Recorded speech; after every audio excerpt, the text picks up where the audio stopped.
Fala galera, beleza? Vamos lá para a segunda aula de processo penal e nela eu vou tratar principalmente do informativo 1106 do STF. Ele é muito importante, galera. Eu separei essa aula, que vai ser um pouco menor que as normais, né, de 1h30. Essa aula vai ser um pouco menor, porque eu vou dar atenção a esse informativo. E eu acredito que, na verdade, é uma aposta muito grande minha para essa prova e para qualquer prova que vocês forem fazer, de delegado, juiz, promotor, vai cair esse informativo, porque foram decisões muito importantes sobre juiz das garantias, arquivamento, acordo de não persecução penal. Então eu vou falar nessa aula aqui, já para aquela ideia de sempre diminuir a ansiedade do aluno. Vocês estão vendo aqui já o que vai ser tratado nessa aula, e eu vou começar com dicas de estudo. Depois eu vou falar sobre um tema que eu não falei na aula passada, uma característica que uma aluna alertou, que eu deixei de falar na aula passada, e depois vou para o informativo. Então é uma aula mais rápida, provavelmente de 2 blocos.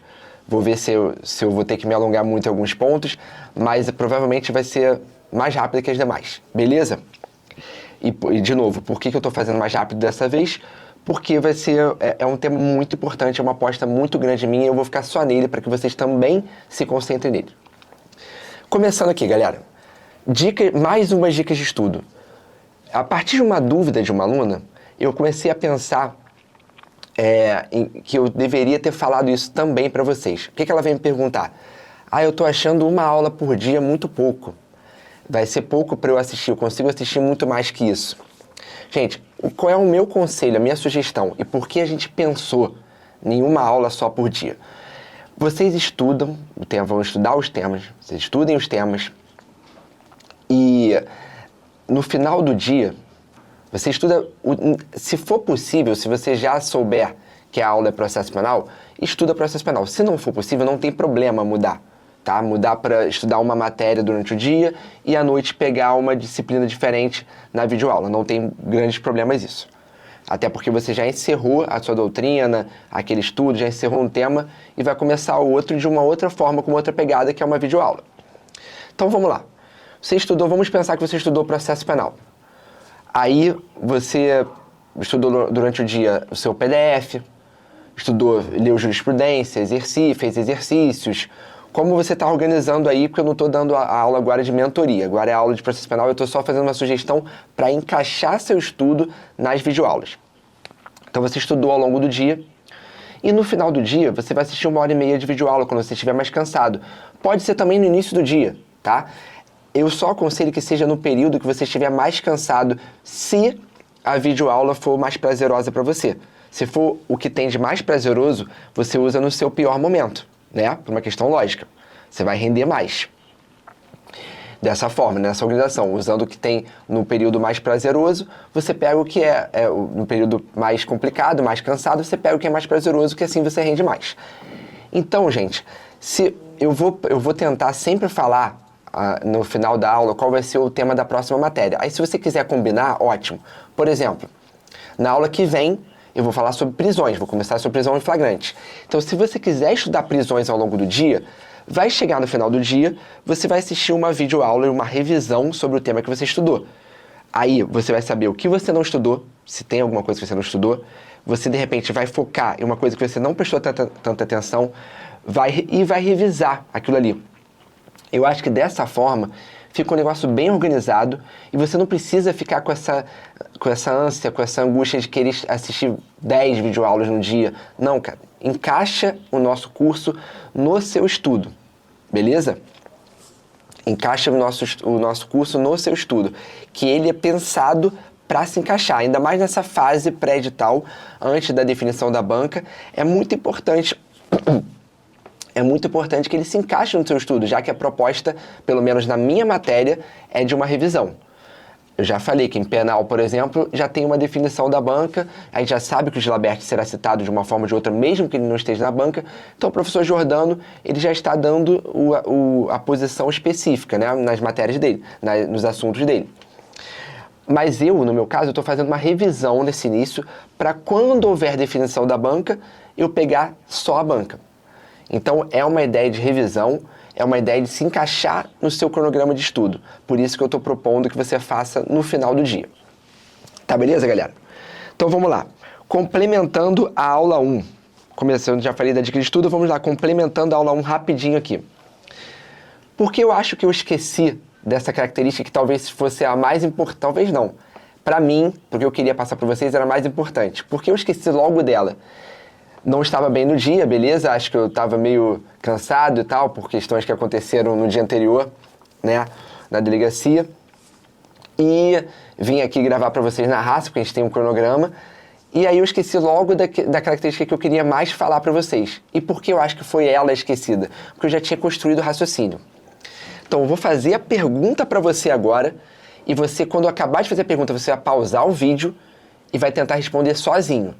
Depois você despausa e vê a minha resposta. Vamos lá. O inquérito policial, ele é inquisitório? Pausa o vídeo aí e responde. Com o raciocínio que eu já criei na aula anterior. Pausa o vídeo e responde. Beleza, gente. Vou já seguir para a resposta. É o seguinte. Numa prova objetiva, você vai falar que é inquisitório, a não ser que o examinador do Rio tenha uma outra resposta que a gente vai passar aqui para vocês. Então, em regra, ele é inquisitório numa resposta simples, curta e grossa, numa prova objetiva, ele é inquisitório. Ok. Agora, qual é o raciocínio que você tem que criar para as próximas fases e verificar se o teu enunciado está te levando para esse caminho, para esse raciocínio? O inquérito policial é inquisitório? Para a maioria da doutrina, é. Só que hoje, uma doutrina moderna, não a doutrina clássica, a doutrina moderna, ele relativiza essa ideia de inquisitório. Por quê? Não cabe contraditório, não cabe defesa no inquisitório. Ele só serve a um caminho, e o examinador da banca anterior, né, o Paulo Rangel, ele dizia que o inquérito é unidirecional porque ele visa dar justa causa para o Ministério Público oferecer a denúncia, então ele é unidirecional, aí reforça essa ideia de inquisitório. Beleza, isso era no examinador de 2021. Vamos ver se ele vai estar na banca de novo, vamos ver se ele mantém esse entendimento. Mas agora, o raciocínio ele é inquisitório para uma doutrina clássica, mas para uma doutrina contemporânea, já há uma relativização, por causa daquele raciocínio que eu criei com você na aula anterior. O inquérito policial, gente, ele já existe no âmbito do inquérito uma ideia de tutelar direitos fundamentais. Por quê? No próprio âmbito do inquérito, já há, de certa forma, algumas ofensas a direitos fundamentais. Já há algumas... ele já atinge direitos fundamentais, de certa forma, como a liberdade numa prisão cautelar. Como a imagem e honra da pessoa, se a pessoa é investigada, é óbvio que ela está sofrendo, ela vai sofrer uma ofensa, de certa forma, à honra, à imagem dela. Então, já que há ofensas, já que há atingimento do direito fundamental, ele também tem que ser tutelado. Já no âmbito do inquérito, ele deve ser tutelado, seja pelo juiz das garantias, que a gente vai ver daqui a pouco, seja pelo próprio delegado de polícia. Aí, se o contraditório e a ampla defesa não for comprometer o sucesso das investigações, não for comprometer a eficácia daquela investigação, é sim possível garantir o contraditório e a ampla defesa. E aí é a ideia de relativizar esse inquérito, o inquérito com características de inquisitório, que não garante contraditório, não garante ampla defesa para o investigado. Vou dar vários exemplos, vou dar exemplo aqui para você. No APF, você prende alguém em flagrante. O preso, ele é ouvido. O conduzido, ele é ouvido. Se ele é ouvido, ele tem o direito de manifestar a sua defesa. Ele sabe por que está sendo preso, ele sabe por que está sendo autuado, ele tem o direito de se manifestar, ele tem o direito de ser acompanhado por um advogado. Então, se a gente tem toda essa possibilidade de defesa e contraditório, você concorda que há um direito de defesa já no inquérito? Mesma coisa ao longo do inquérito, ao longo da investigação, não no âmbito só de uma APF. Ele vai ser ouvido em regra. Ele pode ser ouvido em regra, ele deve ser ouvido em regra. Então, se ele pode ser ouvido, ele vai manifestar a sua defesa ali, naquele momento. O advogado, eu falei na aula passada, ele pode apresentar diligência, pode requerer diligências do delegado de polícia, ele pode apresentar provas técnicas e o delegado de polícia vai avaliar se vai aceitar ou não. Então, isso é um direito de defesa.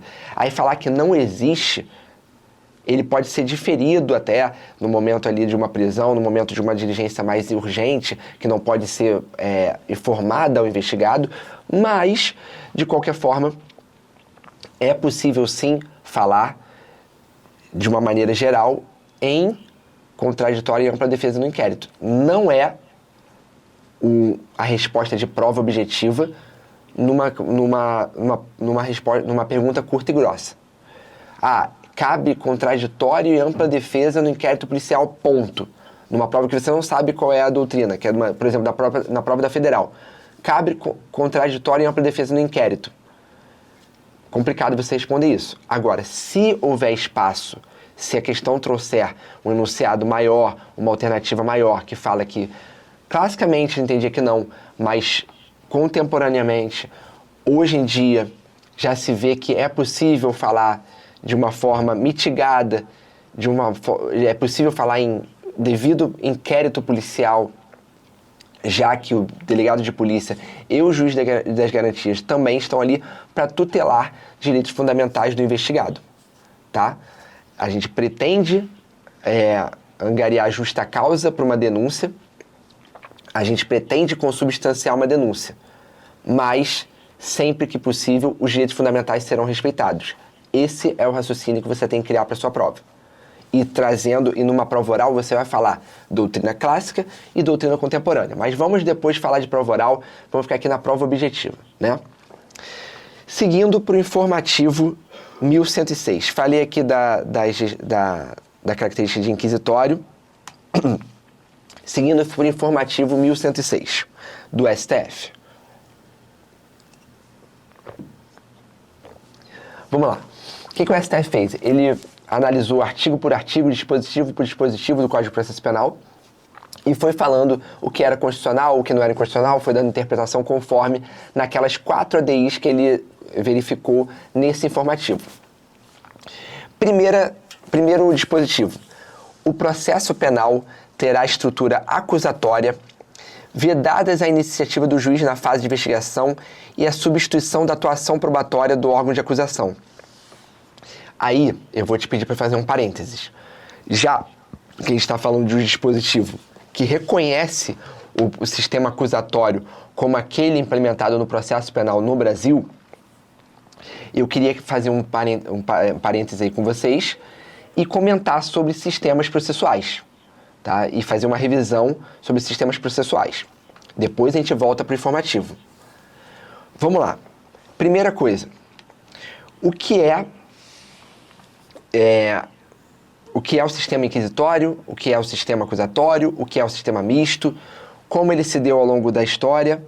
Eu vou citar para vocês o que é mais importante desse tema, aí você já pode riscar no seu edital que foi visto, pelo menos pelo nosso curso, foi feita uma revisão de sistemas processuais. Não vou falar de novo desse assunto mais para frente, já vou falar aqui nesse momento da aula.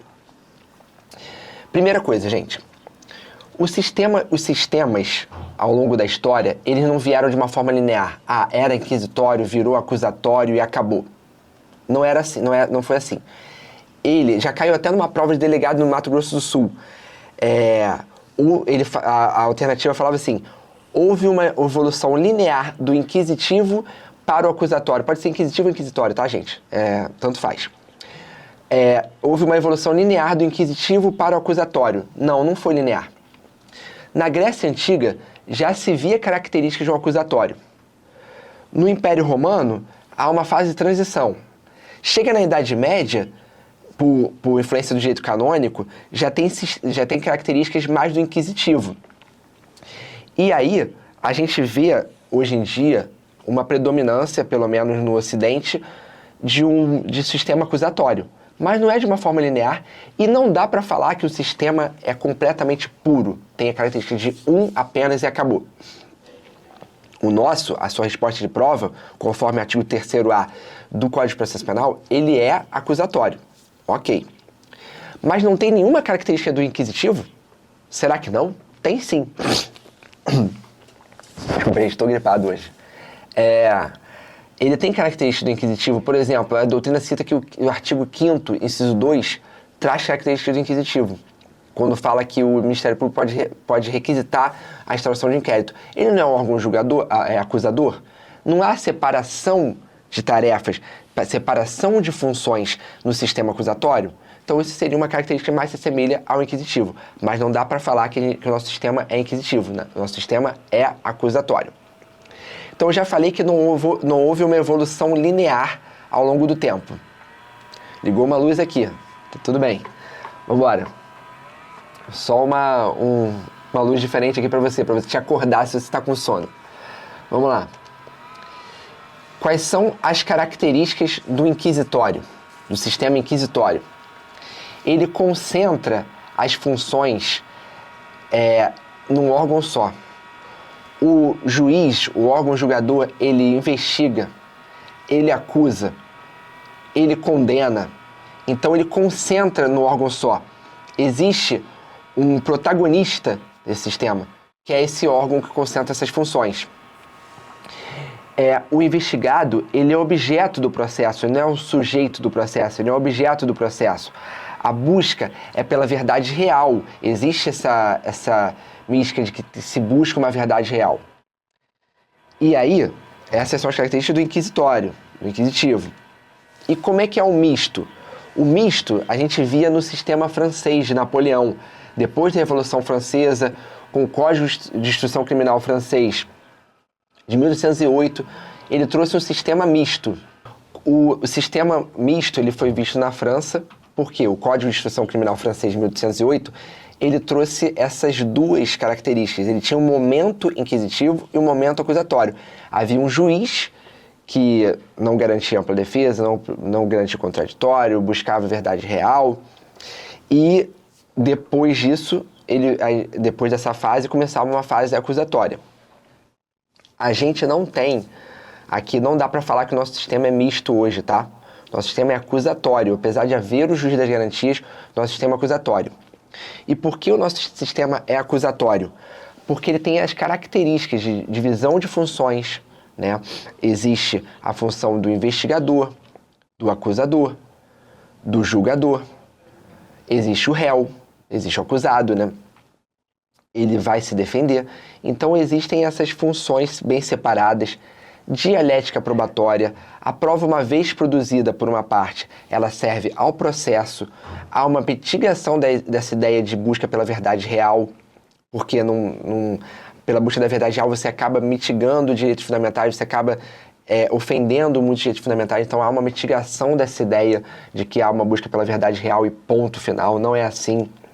Existe a isonomia processual, o livre convencimento motivado do juiz, a segurança jurídica após o trânsito julgado, né? Por exemplo, né? Após o trânsito julgado que absolve o réu, você tem uma segurança jurídica que não haverá novo processo falando sobre o mesmo assunto.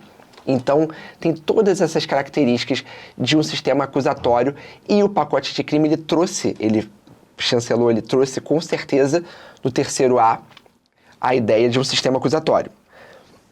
Então vamos lá. O que eu queria falar sobre a decisão do STF sobre o terceiro A, que estava no informativo 1106.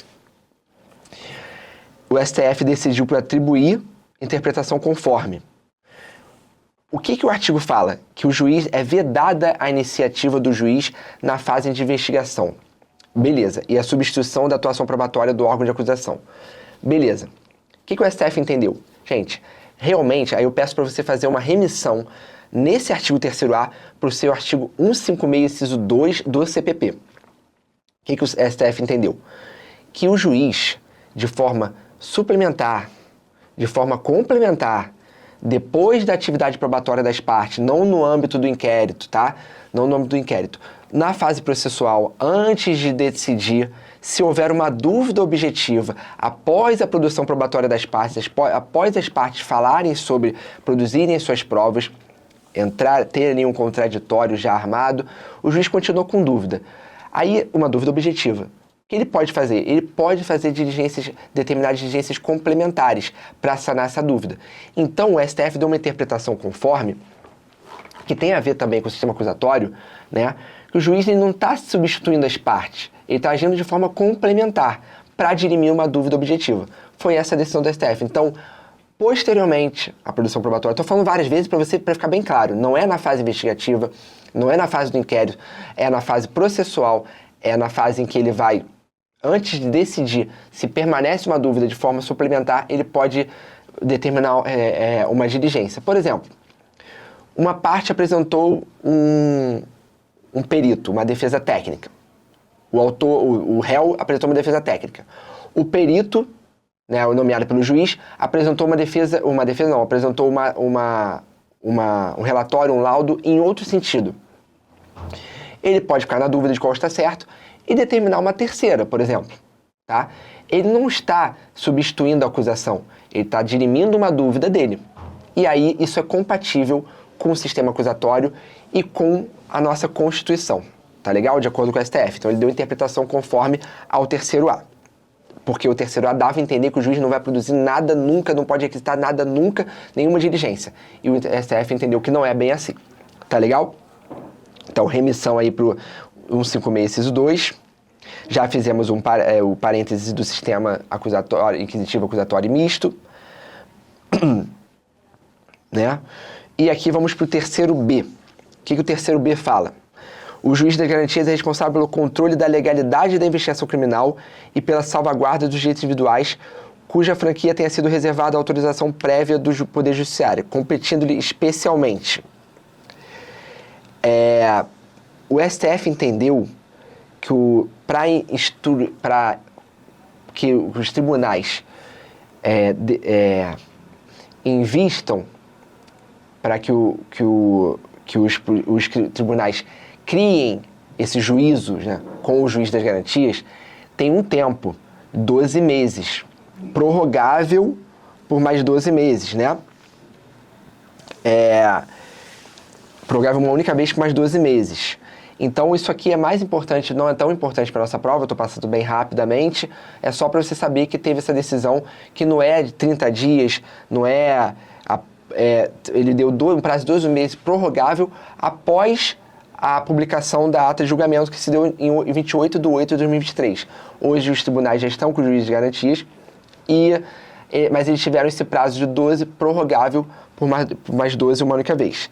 Aí ele declarou a inconstitucionalidade parcial por arrastamento do artigo 20 do pacote anticrime, da Lei 13.964 de 2019, porque não é um prazo de 30 dias, é o prazo de 12 meses de acordo com o STF. É óbvio, né? Tem que ser algo progressivo, tem que dar um prazo maior. Claro que o pacote crime foi publicado lá em 2019, mas isso aí é algo que mexe muito com a estrutura.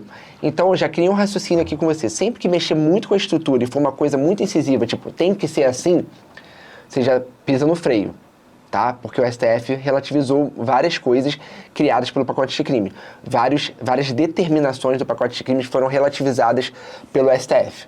Tá legal, gente? Então, vamos lá. Seguindo,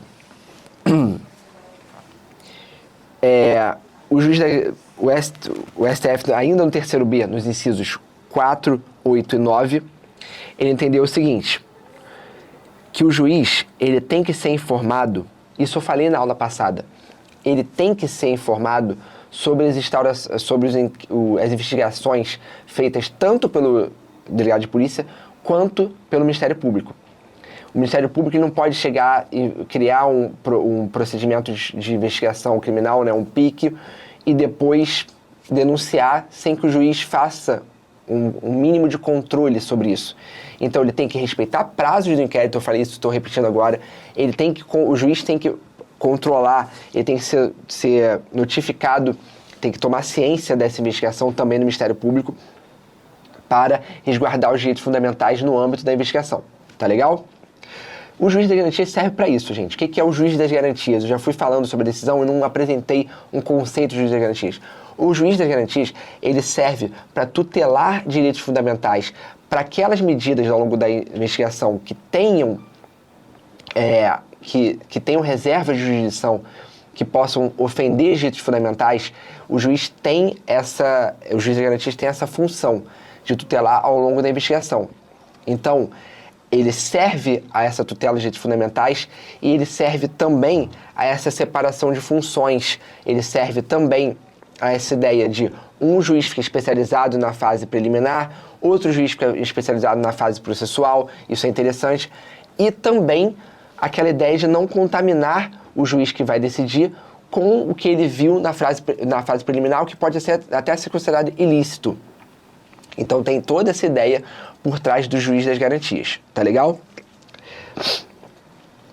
Em relação ao ao inciso 6 do terceiro B, prorrogar a prisão provisória ou outra medida cautelar, bem como substituí-las ou revogá-las, assegurado no primeiro caso o exercício do contraditório em audiência pública e oral, na forma do disposto deste código ou em legislação especial pertinente. Aquilo que eu falei, olha só, ele vai chegar e quando é uma coisa muito determinante, assim, é isso e acabou, por exemplo, tem que ser uma audiência pública oral sempre? Não. O STF fez uma interpretação conforme também.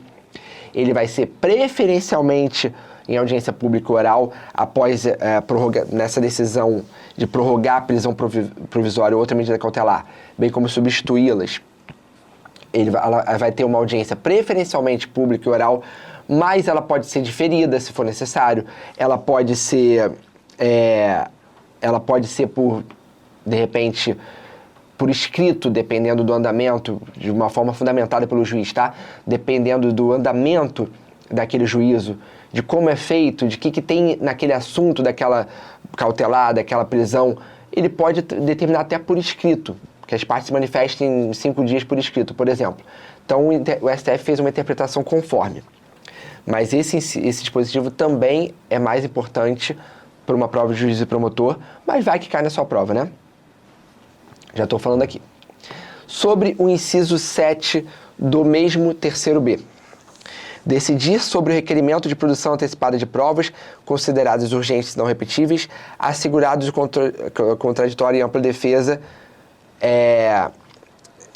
em audiência pública oral. Mesma coisa. Ele pode deixar para um momento diferente, ele pode deixar de realizar, ele pode botar para um momento mais para frente, ele pode até deixar de realizar se ele fundamentar que naquele momento, aquilo ali não cabe, aquela audiência pública oral, não cabe para aquela medida que foi determinada. É claro que, lembrando que na fase preliminar, ainda pode existir um sigilo necessário. Então, uma audiência pública oral, em qualquer caso, pode atrapalhar por completo aquela ideia, aquela investigação, tá?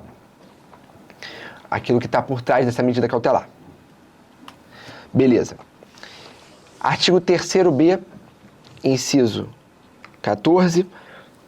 Aí você já faz aí, já marca aí o 3º C, caput, e o 3º C, parágrafo 2º. Você já marca aí que quando está escrito oferecimento da denúncia, ó, cabe ao juiz de garantia decidir sobre o recebimento da denúncia ou queixa. Na verdade, sempre que você lê recebimento para o juiz de garantia, você vai até oferecimento. Por quê? O STF entendeu que a função do juiz das garantias acaba com o oferecimento da denúncia. Ele não vai decidir sobre o recebimento da denúncia ou queixa. Quem decide é o juiz do processo. E aí, porque ele seria o juiz da fase preliminar, não da fase processual, de acordo com o STF. Mas a doutrina, ela vem com crítica sobre isso. O que ela fala? Pô, peraí. A ideia não é que o juiz do processo não se contamine com a investigação. Se ele tem que receber ou não uma denúncia, ele já vai apreciar o que foi produzido na fase preliminar. E aí poderia contaminar o juiz. Existe essa crítica. Mas o que o STF decidiu? Que o juiz das garantias só vai até o oferecimento da denúncia. Ele não recebe a denúncia ou queixa. Tá legal? Então a gente vai encerrar aqui esse primeiro bloco. Deixa eu ver qual é o próximo assunto. A gente vai encerrar aqui esse primeiro bloco e segue sobre o informativo 1106 no bloco seguinte. Até lá.